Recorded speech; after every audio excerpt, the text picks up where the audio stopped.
बात बड़ी सिंपल है। एमबीए के बजाय हमने भी एक कोर्स लॉन्च किया। मैं आज आपको अपने प्रोग्राम के बारे में बताऊंगा और मैं बताऊंगा कैसे मैंने अपने जीवन में इस रिचुअलिस्टिक कंटिन्यूस इंप्रूवमेंट की बात करी कि मैं कैसे अफोर्डेबल कर सकता हूं। पहले मैं कॉर्पोरेट्स के लिए काम करता था, आज उसके लिए काम कर रहा हूं जिसके लिए कोई काम नहीं करता। आज मैं उस पर फोकस करना चाहता हूं जिस पर कोई फोकस नहीं करता। एजुकेशन सिस्टम कैसा होना चाहिए, एनी टाइम एनीवेयर। और फिर हमने ऐसा मॉडल बनाया कि कोई मिनिमम एजुकेशन क्वालिफिकेशन की जरूरत भी ना हो, वीडियो वॉइस वर्नाक्युलर और सब जगह पहुंच सके। मुद्दा क्या है, रोट लर्निंग, रट्टा रट्टा रोट लर्निंग, राइट लर्निंग नहीं दे रहे हैं, थ्योरी शीट दे रहे हैं, स्ट्रैटेजी शीट नहीं दे रहे हैं, टेक्स्ट बुक अप्रोच है, इंडस्ट्रियल अप्रोच नहीं है। टेबल ऑफ कंटेंट क्या पढ़ाएंगे, टेबल ऑफ कंटेंट नहीं, टेबल ऑफ प्रॉब्लम। कौन सी प्रॉब्लम तो जाके बाजार के अंदर सॉल्व करेगा। पढ़ाने का सिस्टम बदलना है। मैं भी आज इसी पे फोकस कर रहा हूं। हमारे यहाँ प्रोफेसर हम उसको नहीं रखते जिसकी 30,000 रुपए महीना तनख्वाह हो। हम प्रोफेसर उसको रखते हैं जो 30,000 करोड़ का नेटवर्थ रखता हो। यानी कि इंडस्ट्रियल लर्निंग, इंडस्ट्री इंटरैक्शन।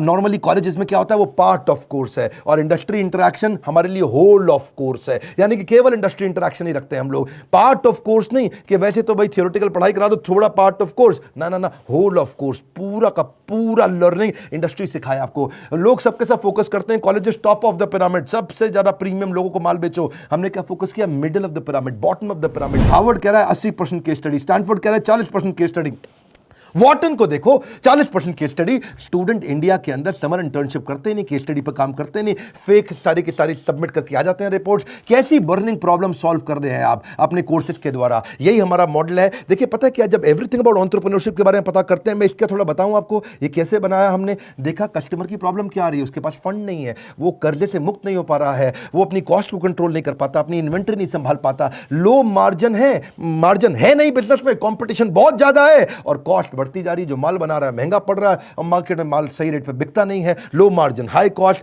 उसको समझ में नहीं आता कि मैं अपनी इक्विटी डाइल्यूट करूं कि कर्जा लेकर के पैसा आऊं। मेरा कस्टमर आ तो गया है लेकिन अब कोई और ले गया, उसको रिपीट कैसे करूं। मैं ब्रांडिंग अपनी बनाना चाहता हूं लेकिन एडवर्टाइजमेंट का पैसा नहीं है। मैं स्टार्टअप को बढ़ाना चाहता हूं, उसकी मेरे को स्टेप्स नहीं मालूम है। मुझे डिस्ट्रीब्यूशन नेटवर्क को बड़ा करना है, मुझे अगर मल्टीपल बिजनेस खोलने हैं तो मैं कैसे करूंगा। मैं स्टेबल इनकम, सस्टेनेबल इनकम लाने के स्टेप्स क्या है, पैसिव इनकम के स्टेप्स क्या है। एम्प्लॉय आता है, ज्वाइन करता है, सीखता है, सीखने के बाद या तो वो खुद कंपटीशन बन जाता है या दूसरे कंपटीटर उसको तोड़ के ले जाते हैं। हाई परफॉर्मेंस टीम समझ में नहीं आ रही कैसे होगी, ना ही कस्टमर का फुटफॉल कैसे बढ़ाऊं। ये कुछ प्रश्न हैं लोगों के कि भाई लॉस मेकिंग बिजनेस को प्रॉफिट मेकिंग कैसे बनाऊं। मेरा छोटा बिजनेस है, मैं टेक्नोलॉजी कैसे लाऊं, पैसा भी नहीं है मेरे पास में। बिजनेस को ऑटोमेट कर सकता हूं क्या, मैं गल्ले पे ना बैठूं, बिजनेस अपने आप चल जाए। मेरे फाइनेंशियल स्टेटमेंट्स को मैं कैसे समझूं।